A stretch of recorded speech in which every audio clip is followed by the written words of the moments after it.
What up, world? Sidewalk the Villain here. And I wanted to touch on the topic that I've been seeing becoming increasingly prevalent lately, the discussion surrounding Lafayette, the 337, and the lack of any major exposure our artists get on the hip hop scene.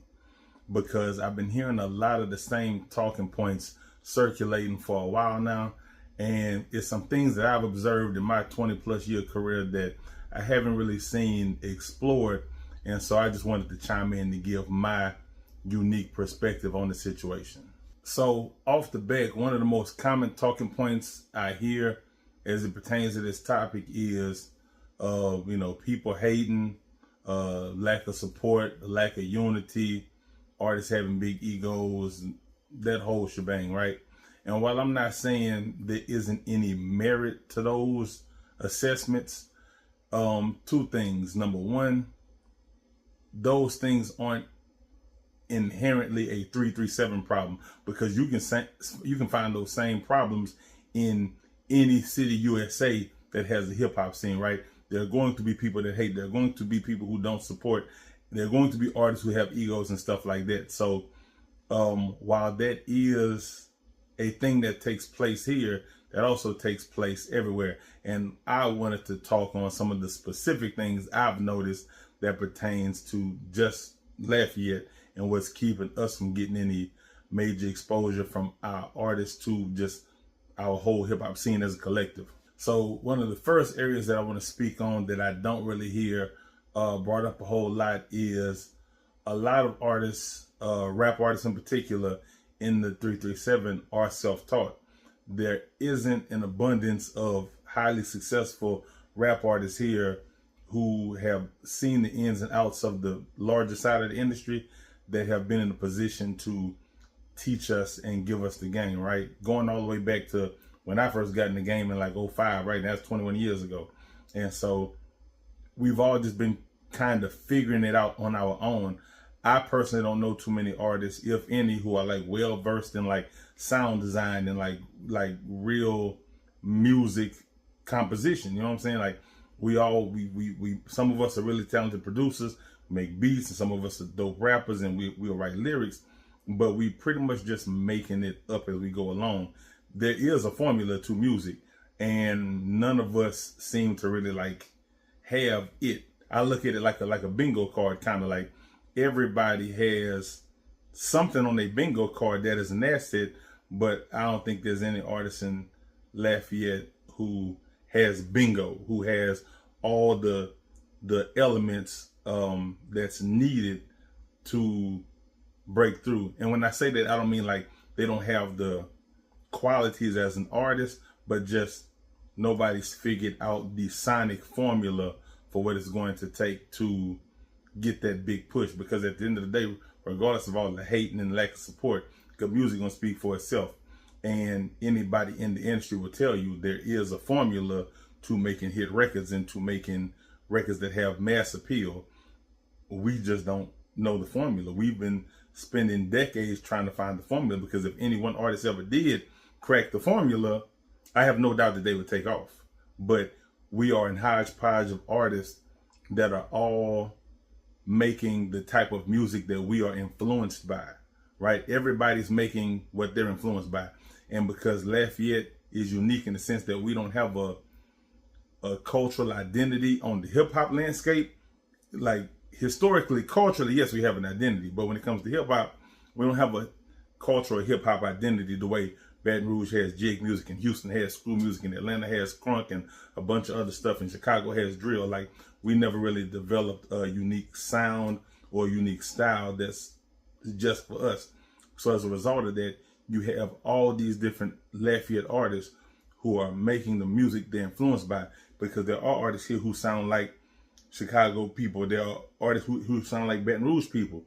Me, myself, I get compared to Houston rappers a lot because I came up on a lot of Houston music. So obviously there's going to be some elements of that in my style and my sound and in my music, but we don't have a unified sound. So everybody here is just trying their best to figure it out independently. And that's one of the things I see holding us back. Another point I don't hear brought up enough in this topic is the economics of hip hop. And so, and not just the economics of hip hop in general, like our local economics, all of that plays a role in it. For example, if you live in Lafayette or the surrounding areas, you know, economically speaking, there isn't like a whole lot of money just circulating through here. Most of the artists, if not all of them, they still work 9-to-5 jobs.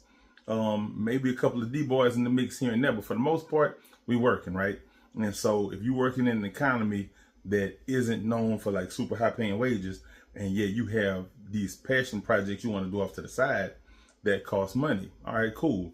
And you may work your job and pay your bills, and you may, you know, squirrel away enough money to either get you some studio time and buy some beats, or maybe even you decide to take the independent route and just save up enough to buy you some studio equipment, and you say, I'll figure this stuff out on my own. That's cool, because it does take a lot of money to make it. But when you're in an area where people don't have great wages, it doesn't take but one or two financial hiccups to really derail your career, right? Like, really think about this. I hear people talk about how like Lafayette artists aren't consistent enough. And you know what? I won't even argue that, because I am a wildly inconsistent artist. But I can also speak from experience in saying that that inconsistency isn't rooted in laziness or lack of desire or me giving up or not wanting to do it. It's because, and I know other artists this apply to as well.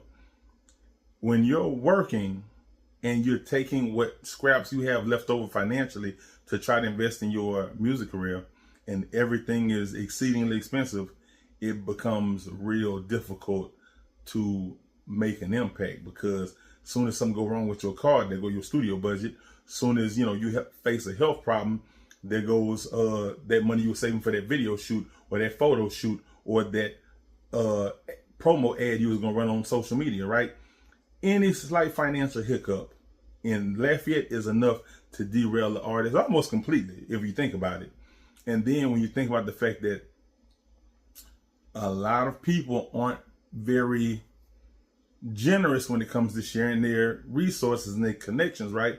It's this every man for themselves mentality. Everybody feel like they got to do it on their own, right? And so by the time you done spending your money that you work for your 9-to-5 to try to do something with it, how far is that really going to take you? We all know that it costs money. I remember when I was young and coming up, I had to do everything myself, from recording my own stuff to doing my own graphics. And none of it was the highest quality, but I didn't have no budget. So, and people were coming to me like, well, that don't look professional enough. You got to spend money on that.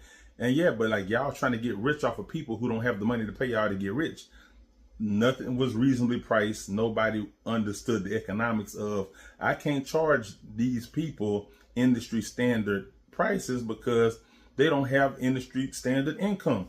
If you a 22-year-old artist and you work at Target and you barely making enough to pay your rent and your bills and your car, how much money you really think these artists got left over to invest? You know what I'm saying? Like, it's not because they don't want to, but the money ain't here. Like, it's just not. And so I don't think people factor that detail in enough when it comes to this particular topic and why Lafayette is having a hard time having any breakout artists. The money, the financial aspect of it is disproportionately not in our favor. Another topic I want to bring into this conversation is, I guess the best way I can word this is the lack of music related infrastructure. And what I mean by that is there's not enough music related resources in the city to facilitate the growth of a hip hop artist. And the best example I can give of that is this. Back in 2017, maybe 2018, I had a show at Warehouse Live in Houston where I headlined, and we sold that show out. I'll try to put a picture of the flyer somewhere in the video, but on my name alone, I was able to headline and sell out a show in Houston. Now, was it the Toyota Center? Hell no. It was Warehouse Live, and Warehouse Live has 3 different tiers of rooms for their shows, right? And I was in the green room. So again, not super high volume, super high capacity. I want to say like 250 people, maybe 300. But again, for artists from Lafayette to have that kind of motion in another city to where I could not only have people come to it who wanted to see me, but sold it out, and it was actually a little over capacity. We had to pull some strings to get some extra people in there, but we did it, right? And so I've always thought about that experience, and I've done other shows and stuff in Houston too, but that one in particular really stuck with me because I realized that there are tiers of venues and how it relates to artists and their stage in their career and where they perform at. If that sounds like a lot of word salad, again, I'm trying to explain as best I can. In Lafayette, we have mostly two options, right? You got the downtown club scene and we got the Cajun Dome, right? Without any mid-tier venues for artists to perform at, it prevents other artists from coming through Lafayette's tour. So let's think about it like this. Somebody like Wayne could do the Cajun Dome, right? But somebody like, let's say Scarface, right? You know what I'm saying? Much love Scarface.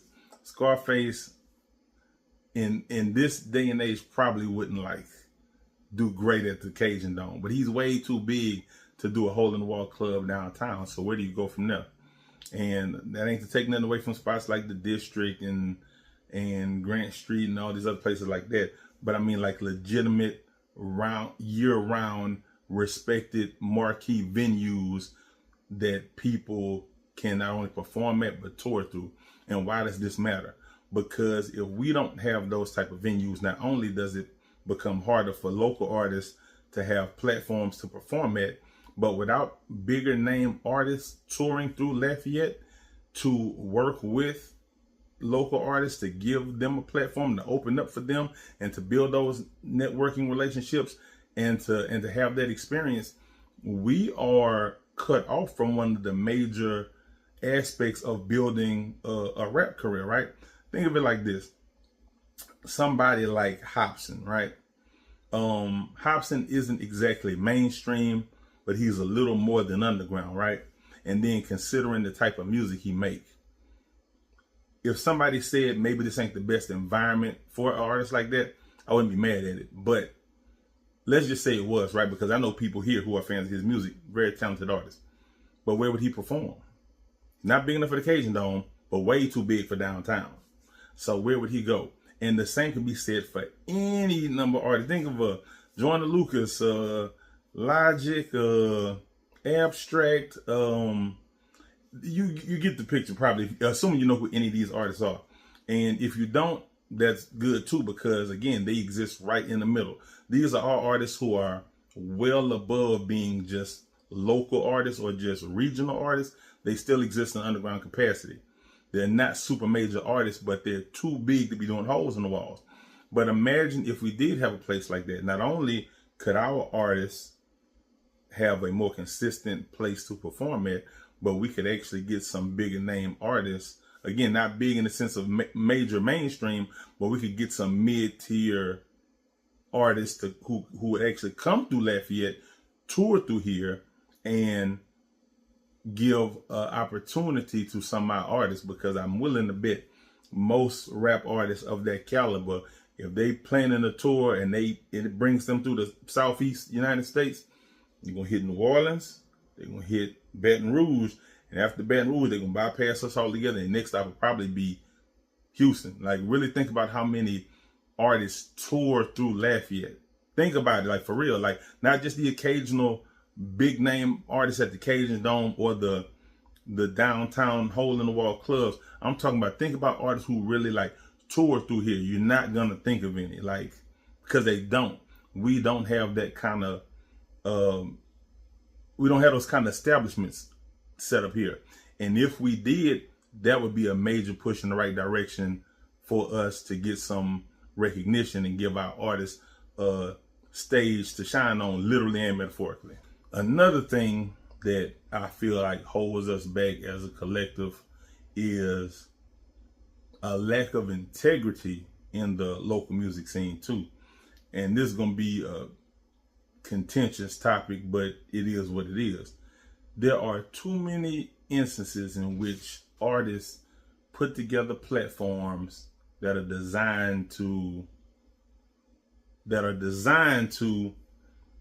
help artists hone their skills, get some shine and some recognition, but it always feels like there's an ulterior motive attached to it.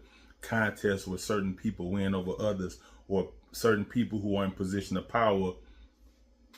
power, using said power to exalt the people that they've picked, right?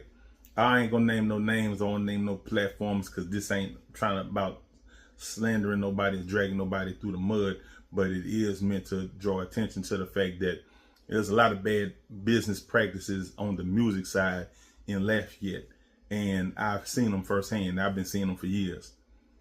That lack of integrity, that lack of transparency and doing things the right way, it fosters resentment, it fosters maximum distrust, and then it becomes harder to establish platforms, because the artists that will be needed to make these platforms pop, they won't participate, because they're going to go into it with a mind frame of they're going to get cheated, they're going to get slighted.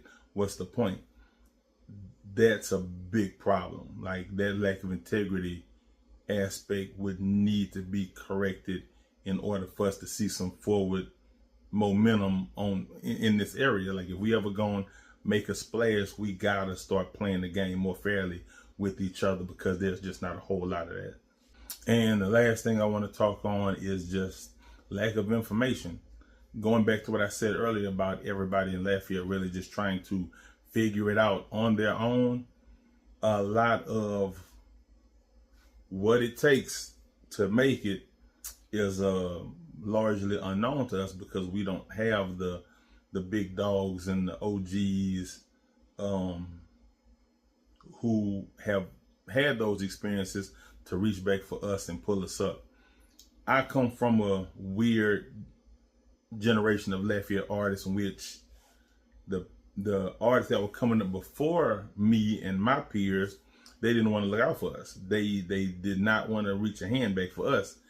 And then by the time we started getting older and we took center stage, so to speak, in whatever capacity that means in Lafayette, we were willing to reach back for the artists that were coming up behind us, but they either slapped our hand away and acted like they didn't want it, or they were only playing with this music stuff and they wasn't really trying for real. And we gave them studio time and wrote raps for them and shot videos for them and did all the things for them that we wish the OGs from before us would have done for us but didn't do, and they don't appreciate it. So there's these weird, like, three different, and probably we were on the fourth generation now, but I'm gonna just speak on three generations. The generation before me, which is artists in the area who were in prominence from 1998 to 2004, right? Then there are the artists who are coming up between 04 and like 2010, right? And even still. And then there's the artists who came into prominence or like started coming into their career in like 2010 onward, right? That's what I mean when I say the generation. So I'm in that 04 to 2010 area where that was like the infancy of my era. But the generation before that, they didn't really look out for real. And most of the artists I know can vouch for that. This ain't just a me thing. This is a generational thing. And again, likewise, the artists that came up behind us, my generation, we actually reached back for them, but they weren't really going for it. And so it just makes stuff difficult. So the information isn't fully there because nobody's bingo card is full. We would need somebody with a full bingo card who can say they broke through and be like, okay, now, and then even then, if they did have the bingo card and they broke through, they would still have to have the willingness to come back and share it and put other people on game. Like, this is how you do this, this is how you do that. Because I know people who excel on the production side. I know people who excel on the engineering side. I know people who excel on the hustling side. People who excel on the relationship side. People who excel on the performance side. People who excel on the business side. But somebody who has all of them in the 337 is like getting the Infinity Stones is like nobody's got all of them. And so that lack of information is a problem too. And so, yeah, that's just my take on it as a 21-year vet, I guess I can say at this point, in the Lafayette rap scene.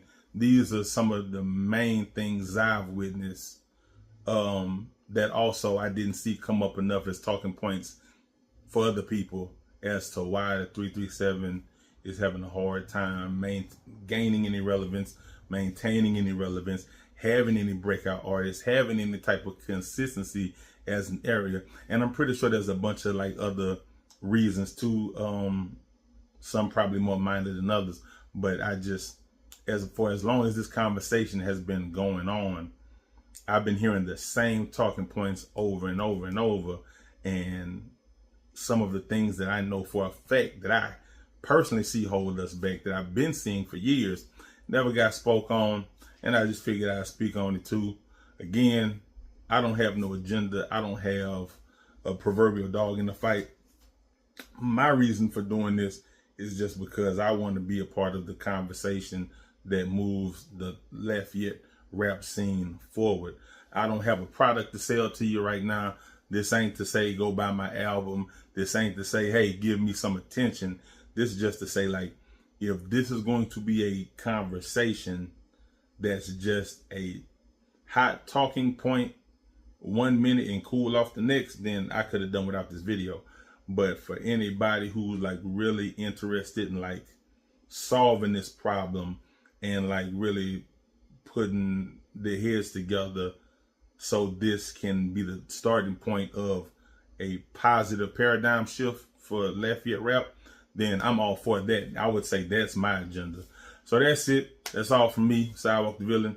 Appreciate your time. This video was longer than I expected it to be or wanted it to be, but I had a lot to say on the topic because I've been batting this stuff around for a long time, and I put thought into these things well since before this became a public talking point.